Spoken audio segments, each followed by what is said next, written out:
సర్వలోక సృష్టికర్తను తండ్రిగా కలిగిన అనేక మంది దేవుని బిడ్డలు జ్ఞానము, తెలివి, అవకాశాలు ఉండి కూడా ఆదివారం పరీక్షలు పెట్టారు అనే ఒకే ఒక కారణం చేత దేశం యొక్క ఉన్నత స్థానములను స్వాధీనపరచుకొనవలసిన వారు, అధిరోహించవలసిన వారు, తలగా ఉండవలసిన వారు, పైవారుగా ఉండవలసిన వారు పరీక్షలు రాయకుండా తోకగా క్రిందివారుగా ఉండుటను చూసి భారంతో దేవుని వర్తమానం మీ ముందుకు తేవడం జరిగినది.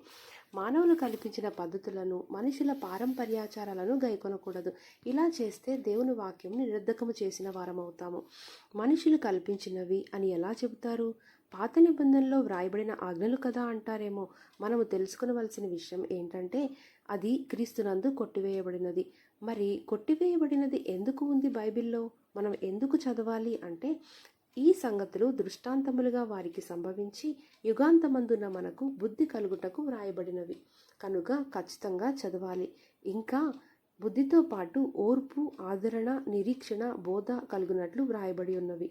కనుక మానవులు కల్పించిన పద్ధతులతో దేవుని యొక్క ఉన్నతమైన ప్రణాళికలోనికి వెళ్ళవలసిన మనము ఏ బంధకముల చేతను ఆపబడకుందుముగాక.